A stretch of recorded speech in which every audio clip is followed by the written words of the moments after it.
40 दिन कोई सांसद और विधायक रह लेता है, पूरे जीवन भर उसको पेंशन मिलती है। 40 साल कोई कर्मचारी नौकरी करता है, उसकी पेंशन आपने खत्म कर दी। पेंशन तो छोड़िए, टैक्स के राहत की उम्मीद थी कर्मचारियों को, आपने इस बजट में वो भी नहीं दिया। आप कर्मचारियों की बात इस बजट में कर लीजिए मान्यवर। जब कर्मचारियों की चर्चा होती है, पूरे देश के कर्मचारियों की एक ही मांग है, पुरानी पेंशन की बहाली की जाए, पुरानी पेंशन की बहाली की जाए। दोस्तों, आज हम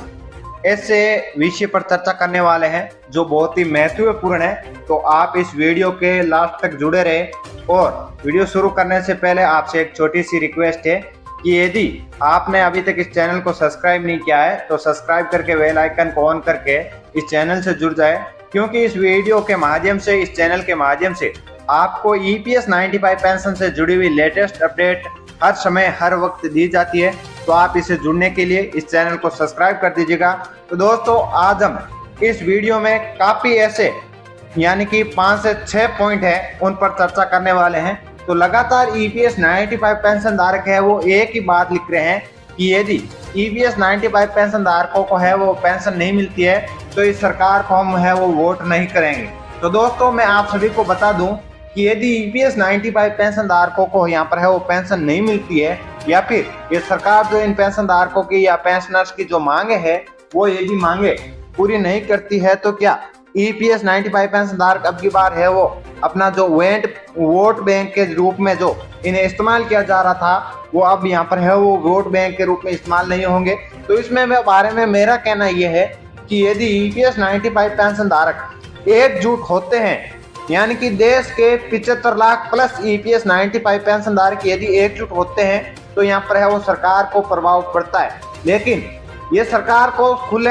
खुले तरीके से पता है कि EPS 95 पेंशन धारकों की संख्या 75 लाख है, लेकिन ये कभी भी एकजुट एक साथ नहीं हो सकती, क्योंकि EPS 95 पेंशन धारक जब भी यहाँ पर है वो आंदोलित करते हैं या फिर आंदोलित होते हैं या फिर सड़कों पर उतरते हैं, तो उनमें से यहाँ पर है वो 75 लाख प्लस EPS 95 पेंशन धारकों में से केवल और केवल एक, यानी कि बात करें एक जिले के, तो यानी कि यहाँ पर लगभग यानी एक जिले में से 1 लाख EPS 95 पेंशन धारक तो होंगे ही होंगे। लेकिन EPS 95 पेंशन धारकों में से यहाँ पर है वो 75 ही, ओनली फॉर 75 ही EPS 95 पेंशन धारक उतरते हैं। तो सरकार को ये सामने से दिखाई दे रहा है कि EPS 95 पेंशन धारकों में यहाँ पर एकजुटता नहीं है, तो वह कभी भी आपकी मांग है वो मानने को तैयार नहीं होगी, क्योंकि EPS 95 पेंशन धारक है वो कभी भी एकजुट नहीं हुए, एक दूसरे के आरोप लगा रहे हैं और EPS 95 पेंशन धारक है वो अपनी मांगों को पूरी करने में असमर्थ रहे। अब मैं बात करने वाला हूं EPS 95 पेंशन धारक जो बहुत ही ज्यादा सवाल पूछा जाता है और कमेंट में जो पूछा जाता है कि EPS 95 पेंशन धारकों की जो मांगे हैं वो मांगे आखिर सरकार क्यों नहीं मान रही है। तो मैं बता दूं कि EPS 95 पेंशन धारकों को जो लगातार ज्ञापन दे रहे हैं और ज्ञापन देने के बावजूद भी यदि EPS 95 पेंशन धारक वृद्ध पेंशन धारकों की पेंशन नहीं मानती है, तो इसमें एक ही भूल हो सकती है, या तो फिर इस सरकार को अपनी है वो पुनरावृत्ति नहीं करनी है, या फिर ये सरकार ये चाहती है कि इन्हें यहाँ पर है वो जब वोट आएंगे तो अभी यहाँ पर है वो उनकी मांगे पूरी की जाएगी। दूसरा सबसे ज्यादा यहाँ पर है वो सवाल पूछा जाता है कि EPS 95 पेंशन धारकों की जो मांगे है वो मांगे यहाँ पर है तो है क्या। आखिर EPS 95 पेंशन धारक है वो काफी यहाँ पर कमेंट में पूछे जाते हैं, उनको ये तक नहीं पता है कि आप EPS 95 पेंशन धारकों की योजना के बारे में तो बता रहे हो, पूरी जानकारी दे रहे हो, लेकिन इनकी मांग क्या है, कोई यहाँ पर है वो अलग अलग चैनलों के माध्यम से अलग अलग इनकी जो मांगे है वो बता रहे। तो मैं आपको बता दूं कि EPS 95 पेंशन धारकों की जो मांगे हैं, यानी कि जो आप न्यूज चैनल से जुड़े हो, या तो फिर वो फेक न्यूज देते हैं पूरी की पूरी, या फिर उन्हें EPS 95 पेंशन धारकों के बारे में जो भी नॉलेज है वो गलत नॉलेज दिया बात। मैं आपको बता दूं कि EPS 95 पेंशन धारकों की जो मांगे है वो मांगे है 7,500 रुपए पर महीने इन्हें पेंशन दी जानी चाहिए, और EPS 95 पेंशन धारकों का जो मेडिकल खर्चा है पर मंथ का, वो पर मंथ का मेडिकल खर्चा आता है वो फ्री किया जाए और उन्हें DA यानी कि दिया जाए,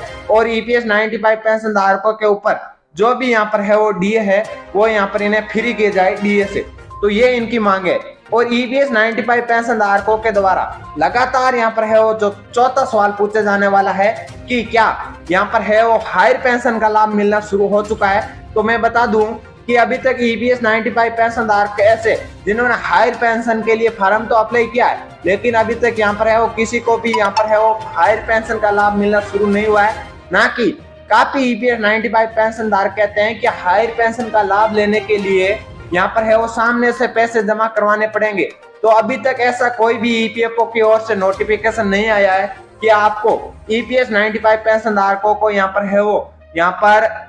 उन्हें हायर पेंशन का लाभ लेने के लिए यहाँ पर सामने से पैसे देने पड़ेंगे। तो यहाँ पर यह कोई भी प्रावधान ऐसा या फिर कोई भी ऐसा नोटिस नहीं आया। जैसे ही कोई भी नोटिस हायर पेंशन या फिर ईपीएफओ से जुड़ा हुआ कोई भी लेटेस्ट अपडेट आता है तो इस चैनल के माध्यम से आपको दिया जाता है। अगला सवाल सबसे ज्यादा पूछा जाता है, क्या ईपीएस 95 पेंशन धारकों के आपने बोला था कि पीएफ खाता धारकों के यहाँ पर है वो पीएफ जो ब्याज दर है वो आना शुरू हो चुका है। तो मैंने दोस्तों आप सभी को बताया था कि पीएफ ब्याज दर है वो अभी यानी कि अगस्त महीने के अंत तक आप सभी के पीएफ खाता धारकों के यहाँ पर है वो आना शुरू हो जाएगा, लेकिन ऐसा अभी तक नहीं हुआ। तो दोस्तों मैं बता दूं, आप सभी को इस न्यूज के माध्यम से सही और सटीक जानकारी दी जाती है और वो जानकारी ईपीएफओ की वेबसाइट या फिर ईपीएफओ से जो भी कर्मचारी उनसे लेकर दी जाती है और उनके द्वारा जो जानकारी हमें दी गई या फिर हमारी टीम को जो दी गई थी कि हम है वो आपके पीएफ ब्याज दर है वो आपके आखिरी मंथ यानी कि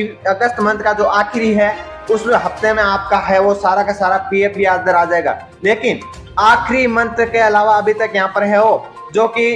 9वां महीना चल रहा है उस 9 मंथ के अंदर भी यहाँ पर है वो जो नहीं आया पीएफ ब्याज दर, तो आखिर कब आएगा। तो मैं बता दूं कि ईपीएफओ के ऐसा कोई भी अपडेट अभी तक नहीं दिया गया है कि आपका पीएफ ब्याज दर है वो अभी तक आ जाएगा। ईपीएफओ ने यहाँ पर है वो अगस्त महीने के अंत तक का एक नोटिफिकेशन दिया था, लेकिन अभी तक है वो यहाँ पर है ना ही श्रम मंत्रालय की ओर से आया है कुछ अपडेट और ना ही कोई यहाँ पर है वो ईपीएफओ की ओर से आया है। तो दोस्तों ये आपको 2-3 लेटेस्ट अपडेट पॉइंट थे। और रही बात ईपीएस 95 पेंशन धारकों की, जो कि 16 और 17 को भोपाल में यहाँ पर बहुत ही बड़ा एक यहाँ पर अधिवेशन किया जा रहा है। उस अधिवेशन में ईपीएस 95 पेंशन धारकों को सभी देश के यहाँ पर है जो पेंशन धारक है उन्हें आमंत्रित किया गया है। क्यों किया गया है? क्योंकि ईपीएस 95 पेंशन धारक है वो लगातार अनशन धरना प्रदर्शन कर रहे हैं, रास्ता रोको अभियान भी चल रहा है और ऐसे आंदोलन कर फिर भी इनकी मांगे पूरी नहीं हो रही है।